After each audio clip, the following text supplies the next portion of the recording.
Well guys, we're back with the Hummer, and in this video we're gonna blow apart the budget completely. Let's bingo, double or nothing. Well, before we begin on this journey you're watching right about now, let me first tell you about the guy you're gonna watch in this here video. You see, this fella, well, he just ain't right. When I say he ain't right, I mean he just got something that done went wrong a long time ago. See, this fella right here has some real worrisome type of problems. Now, I don't mean the kind of problems that get you thrown in the joint making ramen noodle pizzas or getting your salad tossed with jelly or syrup. No, sir. He also ain't got the kind of problems that'll earn you a trip to the clinic where they smack your prick with a rubber mallet. But what he does have, well, it'll run you broke, see?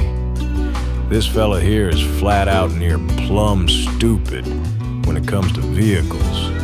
And well, this Hummer is about to really do him in. So you might as well sit back and hear what he has to say to justify this. It's gonna be quite a story. That being said, let's get on with it already then. This is where things get tricky. I bought this vehicle and it runs pretty good, right? But I have outlined in a prior video, our Christmas video, we were on the way to Utah and I was noticing some issues with the transfer case. When I was off-road and I would back up, it would skip teeth. I can hear it. I feel like there's a vibration that is coming from the transfer case. And now, amongst this build, if you guys have followed along, the tranny has really been giving me issues. I've been doing flushes and things like that, but I think the tranny is at the end. So I was calculating the numbers, and you guys may know there's like an all-in option for this thing. If you follow the channel, the bus is gone. The houseboat that I had that I bought cheap, I fixed up and sold at a large profit. I have done some things to open up more budget for this. And so I am getting in the Hummer today and I'm driving it from Las Vegas to Wichita, Kansas, because she's getting a Duramax. Yep, that's right, folks. Looks like you're about to get a full helping of the Big D. The goal was to originally just match the price of a new 4-cylinder Rubicon all-in. But he's certainly going to be well past that now. At this point, it's become a 392 Rubicon, I guess. You know what they say, though? Some people are so dumb they couldn't pour piss out of a boot with the instructions written on the damn heel.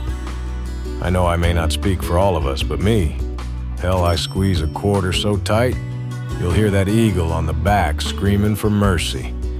I guess it's off to Kansas then, so you might as well come along with us. It's so tempting being out here in Colorado or Utah and just seeing trails and just wanting to take this thing and go just explore, but you know, it's not ready for that yet.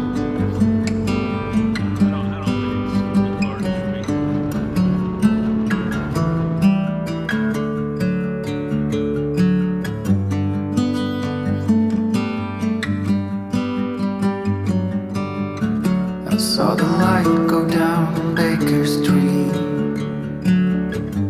Don't know exactly where she wants to meet. The last cigarette, broken fall. The rain's gonna be really soon.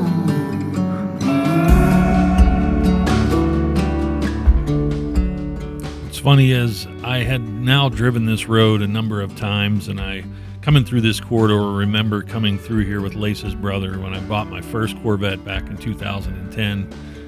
And then later, you know, I came through here with a friend of mine, Jay. We had picked up my friend Busco's 4Runner and actually drove that old 4Runner all the way back across the country from Vegas as well. This route is a great route. I saw someone coming towards me. That someone's gonna set me free. There she was. Well, first sign of trouble here. I felt a big reduction, kind of a, I don't know, it's hard to explain. It's like a power reduction It's like a bit of slack. Something's happening clearly with the transfer case. So we got service 4-wheel drive now. We're about halfway to Kansas. Well, that's why I said, oh my God, China. So this is what I was talking about. It's just, man, it's risky. So we go about 40 minutes. I'm gonna park it.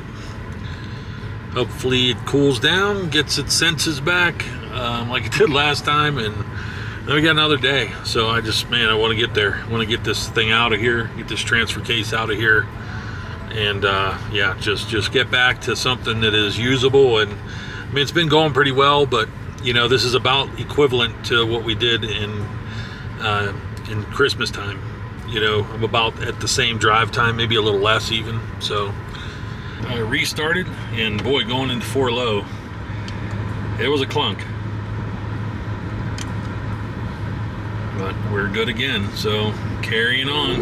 Well, we are coming up on our stop here, and the sun is hitting these mountains, boy, just right. Got the river down there. Nice little final drive here for the day. The old Hummer's still going. Be glad to give it a rest. And hopefully we can stay at a cool spot, so stay tuned for that. This downtown area, and it's like a historical district, looks pretty cool. It's available, but very cool looking area. We've got to come back here for sure. I've driven past this a number of times when I was coming through here, and I've always noticed this area, a lot of unique architecture and types of buildings. And so I was always paying attention to it. But yeah, we got all kind of stuff going on over here. Hopefully not going to run these people over.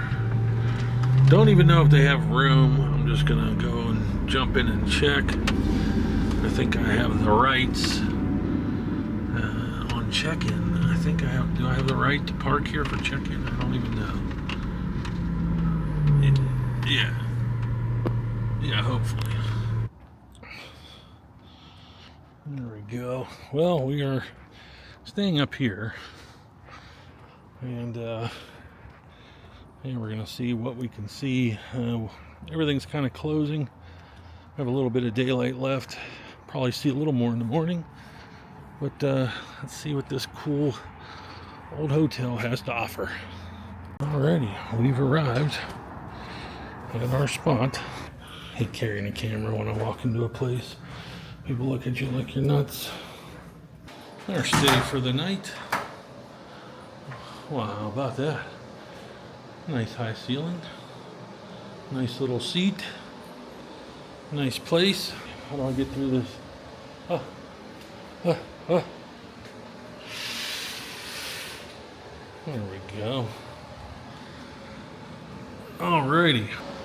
Luckily it's during the week. Obviously if it were the weekend I probably wouldn't even get a room here, but this was $200. Not bad, you know, all things considered. High time stuff. Make a call.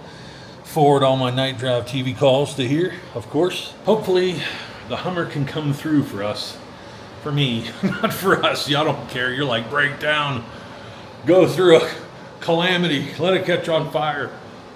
You know, get the video. Hopefully it's all good. I'm gonna try and get up early. I don't want to go by that lamp because it looks like a campfire horror story. But yeah, hoping tomorrow will be uneventful. Let's hit the street, see what happens.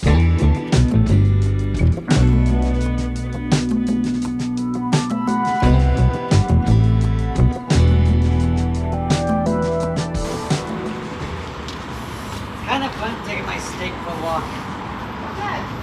Oh man.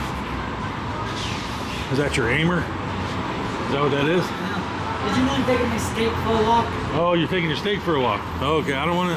It's right in hand. I don't want to disturb that. The weed is very special in Colorado, I think.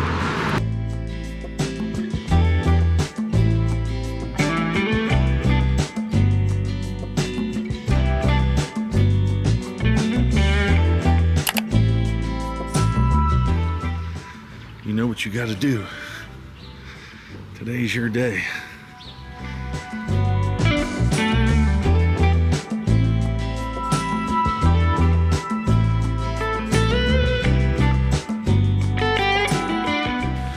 Well, guys, here we are. We are at MASH Motors in Kansas, and yeah, there's some Hummers around, as you can see. So we've been talking a little bit.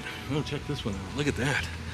Yeah, I wonder where that came from. So yeah, he's got some Hummers. We'll put it that way. He's done a lot of H2s. He said he's just done well into the three figures of how many H2 conversions he's done. So we came here, we finally made it, everything's in order, and his shop is connected pretty much to his residence, so you know that he'll do the work. He'll be there getting it done, and so that's what we're here. I'm gonna go ahead and let you meet him in person. I don't know how much he's been on YouTube, but he's done these conversions a long time.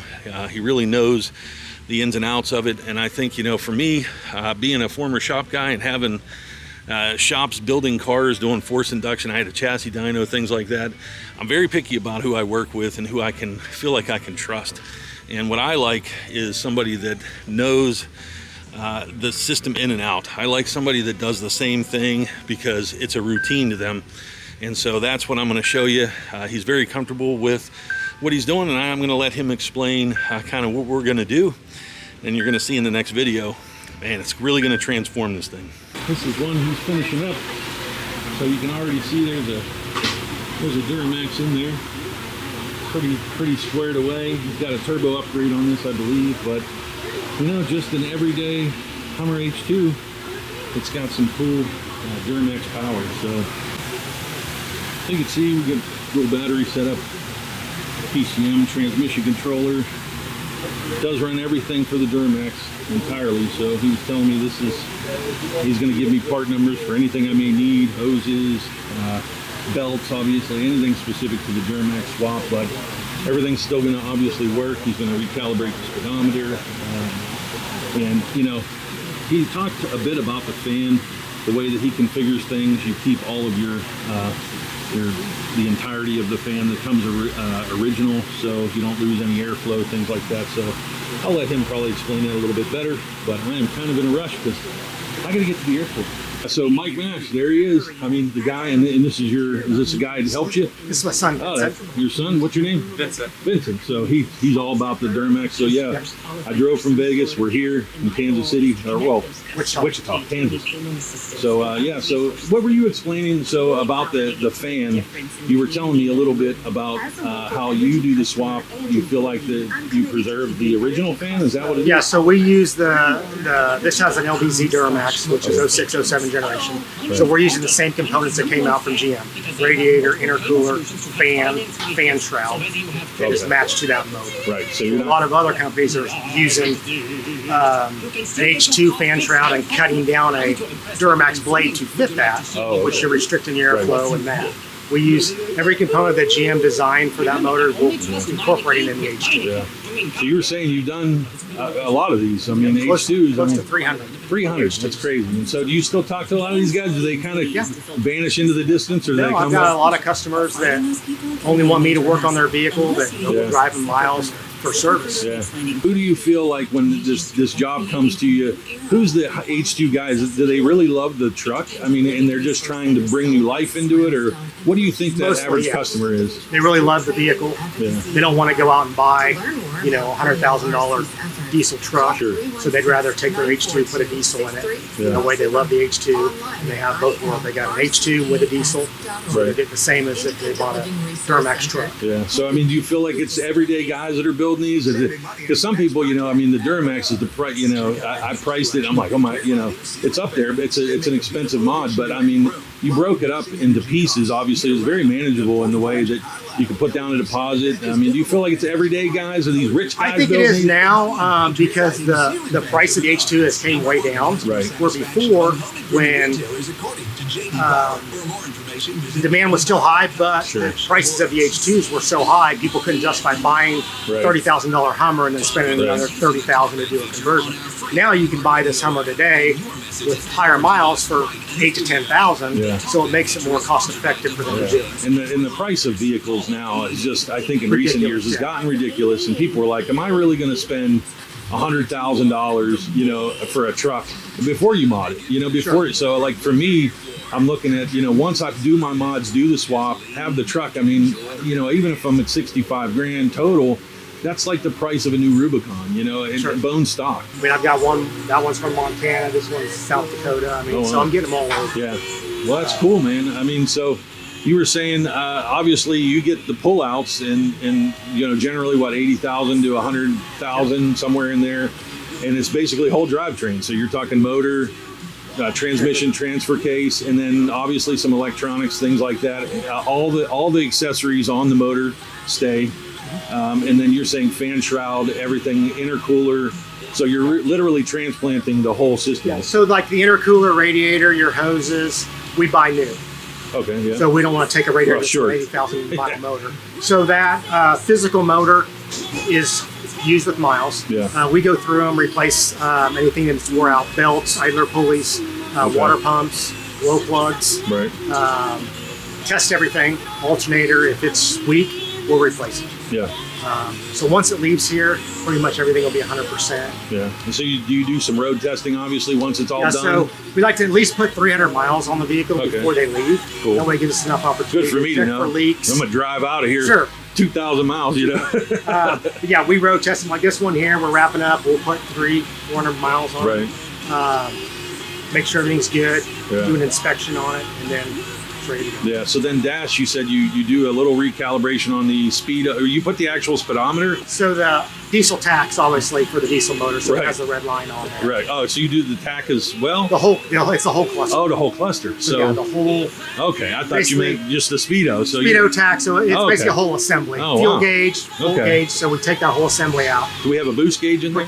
No. Doesn't have a boost gauge. So yeah, what I've been talking about is mostly just reliability, and that's what I was telling him about. He's going to do a brace, obviously, between the transfer case and the transmission.